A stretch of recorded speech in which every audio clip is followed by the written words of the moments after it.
All right, good morning. So, for the things that I do nearly every day, or things that might need to be done over the week, starting off with the fish, got some instructions here. Just one pinch of the bloodworms. I'll show you where those are in a second. And that's pretty much all that this tank needs to keep it going. For the amphibians, I've got this little dish here. I fill that with mealworms like every other day. There's still some in there. But like once they're not getting anything else from there, just take it out for like a whole day. Like scrape the bottom to try and get any like bugs or whatever that are on the bottom off. And then over here we've got their water dish. I'll change that out today. It gets dirty like every couple of days. They're really gross. So again, just scrape off the bottom, try and get as many of those like springtails and the dirt and stuff off of the bottom as possible. And when I'm emptying it, I tend to like tip a little bit of water into the back of the tank. I'm trying not to tip too much into the forward part of the tank because we have like a pupa right there that, let's see, why is it so dirty? Yeah, we got a pupa right there and I don't want to drown him because he can't run away. I'm probably going to end up putting my Sphinx moths in here with a tomato plant this morning. I was really hoping that they would hatch before I left, but alas, that's probably not going to happen. And then if the windows are, I close them and open them every night, but like if you're gonna forget them in a particular position, forget them open, please, so that way everybody can get some like natural sunlight. Over here we have mealworms. So like in a couple of days, the carrots are going to start to like get real dry and nasty, and they're not going to be able to get much like moisture from them. So once those dry up, there's some carrots in the bottom drawer of the refrigerator, and they are expressly for the purpose of these mealworms. If you're looking for an activity for Revan, like you can gather up these pupa, and the pupa just go on to this little area of pupa. If you don't get to it, it's fine. Like, because I plan to sacrifice this drawer soon anyway. All three drawers have mealworms in them, but the top two drawers have some adult beetles in them. They will all need some fresh carrots. I usually keep stuff over here that's alive, but I cleared that off so that way you don't have to deal with that and look all around. So we just have like this little central area over here, and then this area over here. So starting with my man Jas.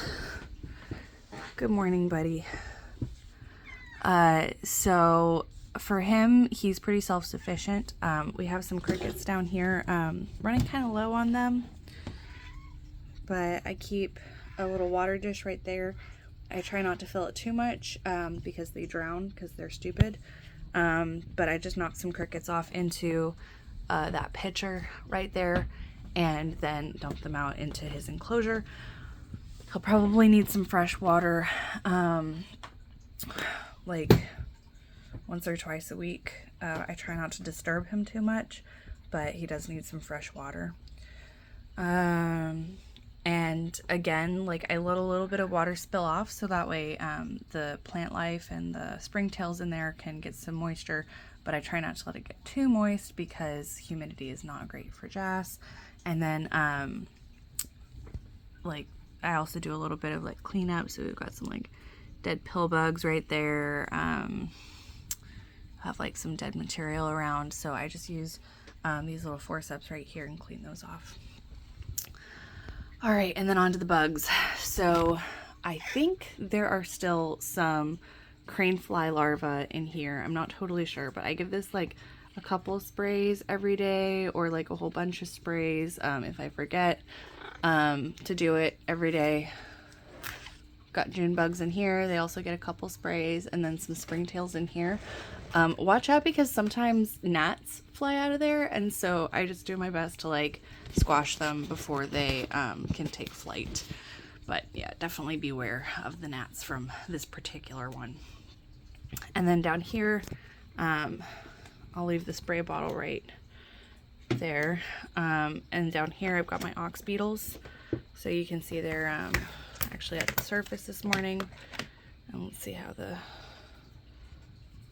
yeah, that could use some moisture. So like, I try to give them just one spray every day. I don't want to overdo it where it drowns them or like makes it uncomfortable for them to live. But since right now they're set up next to the heat lamp, and Echo's been trying to get my attention this entire time.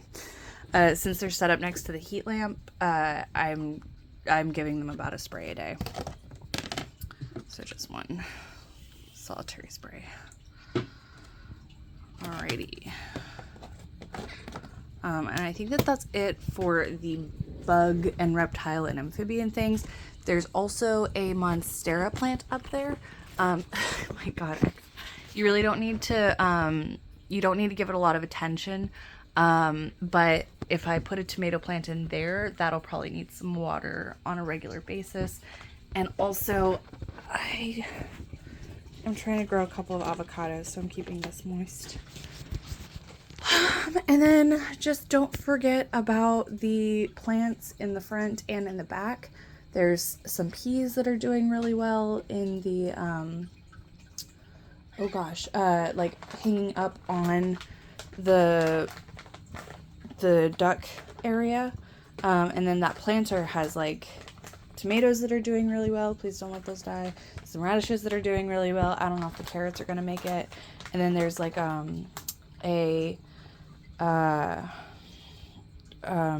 like a black thing that has carrots in it, and then there's also a bucket that has some dirt in it and like a little plant growing up. Those are potatoes, but you don't need to water them because that bucket does not have holes in it, and I have not solved that problem before leaving.